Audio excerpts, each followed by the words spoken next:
Welcome back, audience, to my third video of 8 that will be discussing treatments for insomnia.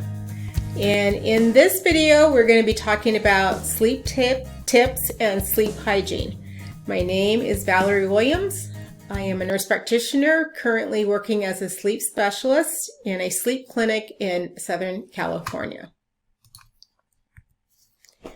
So, why is sleep tips and sleep hygiene should be very important or a part of your pre-bedtime routine?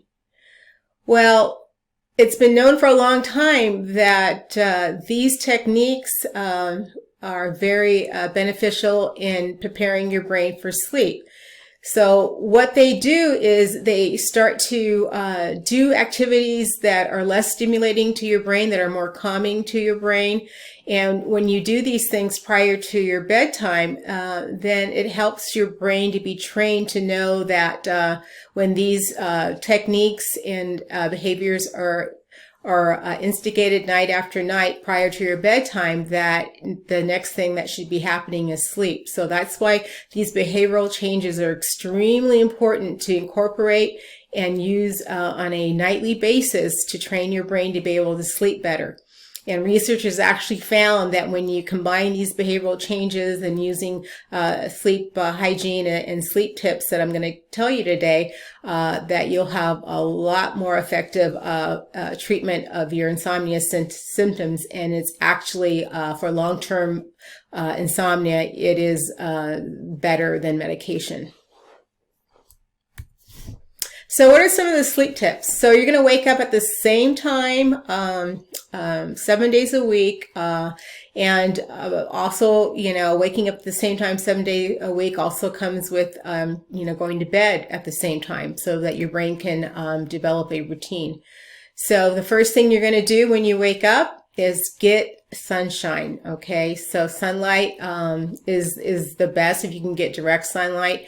And what that does, it starts your circadian rhythm clock or your 24-hour clock, and it wakes up your body, gives you the chemicals you need to be able to function during the day. So strong sun is very powerful to getting your body going and monitoring its functions throughout the day. And then it also helps to set your internal clock. And the bright light also sends a strong message to your brain to know when it is time to sleep later that night, as your circadian rhythm starts counting down from 24 to 0. We tell our patients to go ahead and avoid naps after 3 o'clock. It is okay, though, if you want to take a 30 to 45 minute nap prior to 3 o'clock in the afternoon, but at all costs try to avoid napping after 3, or else it will be you'll have more difficulty falling asleep if you nap after 3. So another sleep tips is we encourage regular exercise, but not within 4 to 6 hours of your bedtime, because exercise increases your body temperature and your brain temperature. And when your brain temperature goes up, then your brain gets stimulated and sleep is nowhere to be found. And also those wonderful endorphins and get up and go happy kind of feelings that come from exercising, they're very stimulating, and they're actually pretty much wasted when you try to take those to bed with you, because they do this just the opposite to your brain as you would want if you're trying to go to sleep.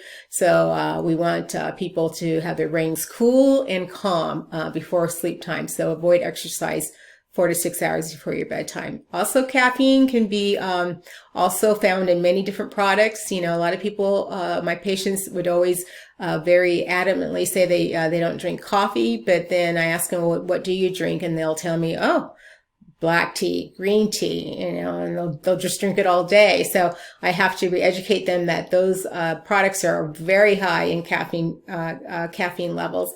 And even decaffeinated has some amount of caffeine, but it's just a lower amount. So the rule of thumb is to avoid caffeine products, ideally 8 hours before your bedtime. And if you can make noontime the last time you have a caffeinated product, that's even better. Tobacco also can be stimulating, so decreasing tobacco use close to your bedtime, it would be advisable. And then also some medications can keep you awake or stimulating, and those things you want to avoid. Anything that has a caffeine, like a Excedrin, the prednisone, sometimes an inhaler, can be very stimulating. And even though thyroid medication is included as a stimulating medication, most people don't take it at night, so that usually is not a problem. And then no alcohol within 4 hours of your bedtime. And the reason is that alcohol is a depressant, and it knocks you out. And it does not give you quality sleep. Okay, it just knocks you out, and then when it's metabolized out of your body, then you wake right back up again. And guess what? You wake up feeling crappy. You don't feel good. You wake up feeling like you haven't even slept. And also, it will decrease the natural production of your sleep hormone, which is melatonin. So alcohol should be avoided at all costs. The rule of thumb is 4 hours before your bedtime, but definitely do not use it to induce sleep, because it will not give you good sleep. And for those out there that have a small bladder that keeps waking you up at night to use the bathroom, if you're waking up often enough, it can be very irritating and disruptive to your sleep. So we encourage people to stop usually drinking fluids 4 hours before their bedtime, so we can decrease the awakenings. So reduce stress. So worry well during the day. Okay, I tell people, knock yourself out when your brain's awake. You got all those chemicals that are produced to keep you awake because of the sunlight in the daytime. Go ahead, go for it. Solve all your problems, and you can solve other people's problems too if you feel up to it. But get all that in for that 17 hours that people are mostly awake, and you have to realize that at some point in time, you have to disconnect from things that you can't really do anything about, usually when you're trying to sleep or your sleep hours, because nobody really wants to hear from you at 2 in the morning when you can't sleep. So you kind of have to shelf everything when you go to bed so that your brain waves have a chance to slow down and not be stimulated by the worry and anxiety of taking those emotions to bed with you, okay? Have a routine to relax before going to bed. So some people they'll know what will make them sleepy. I ask most of my patients, well, what can you do that will make you sleepy that doesn't involve looking at a blue light screen? And they'll start thinking about things that, when I do this or that, I find myself getting sleepy. So those activities are very customized to that particular person. So it's one activity is not going to work on somebody else. So you have to kind of find what's helpful, whether it's listening to something or reading a book, or some people just do a really calming activity. And make sure it's in low light, because we don't want to have a lot of light sources when we're preparing your brain for sleep, because it will keep it awake. Okay, and then make sure you avoid all electronic uses. And I wouldn't say you can listen to your iPhone, but definitely avoid looking at a blue light screen be an hour before your bedtime and during your bedtime hours. So your bedroom. For it to be ideal for sleeping, it needs to be cool, quiet, and dark. Okay. Some people will invest in a new mattress because just being comfortable will keep you from having to wake up and reposition. And sometimes with people with pain, if their mattress is not a good mattress, then it will increase that discomfort and keep them awake. So if it's time to invest in a new mattress, I would say definitely do that, because it can improve your ability to sleep. And you're going to reserve your bed for intimacy and for sleep only. All other activities have to be done outside your bed, okay? And definitely do not play games or use your phone. We already talked about that, okay? Keep those activities outside your bed. So practice gratitude. So when people ask me, okay, so I can't shut my brain off at night, so what am I supposed to think about? Well, this is what you're supposed to do. You're supposed to think about things that make you smile, make you calm, make you happy. Practicing gratitude is very powerful, because when you think about things and you're grateful for things, it kind of gets you down off that crazy merry-go-round that your brain might be on, and it gets you in a calm place, okay? Because it's reminding you of things that you're grateful for, and positive thinking is always very important to keeping your brain calm and cool. And you have to learn, maybe some people will do chanting. They'll listen to, there's a Calm app that Kaiser puts out that's very helpful for people to listen to distract their brain and get it back to ground zero so it's not so active when they're trying to sleep, okay? But if you're going to think of things at night, think of things that are positive and count your blessings and practice gratitude. And then we were talking about the importance of not looking at your clock. Okay, your clock is not your friend. It just reinforces the fact that you already know that you're not sleeping. And when you look at the clock, it tells you that you're not sleeping, right? Because you're looking at the clock.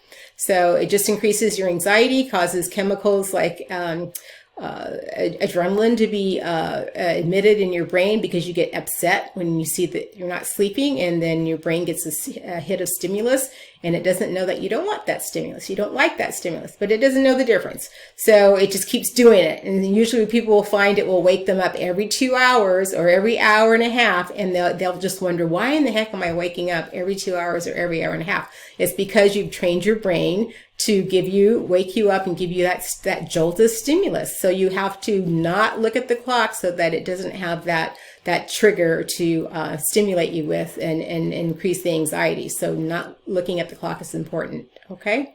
You always set your alarm if you need to get up at a certain time so you don't miss the start of your day. And this is the last slide and of the actual video that we're presenting today. So I already talked about this, but do not linger in your bed anymore. If you're not able to sleep, you have to get up and go someplace outside of your bed. I always encourage people to make a real comfortable area, maybe in the living room or family room, that they can turn on a low light and do whatever activity that they know will help make them sleepy, or listen to something that's soothing to their brain, or whatever they need to do to get their brain sleepy again and not to get spun up because it's not sleeping, okay? You keep practicing these techniques over and over again, your brain can be trained. It can figure out that when you go to bed, it's time to sleep, because now you're not spending all your time in bed not sleeping. And it usually takes 3 to 4 weeks for a brain to learn a new habit or routine, okay? And definitely do not use electronics during your bedtime hours, okay? All right, I really enjoyed talking to you again and sharing these wonderful insomnia treatments with you, and I hope this gives you a platform to start using and incorporating in your sleep routine so that you can sleep better. And looking forward to having you guys on my next video. And until then, I want you to sleep well and thrive. Thank you.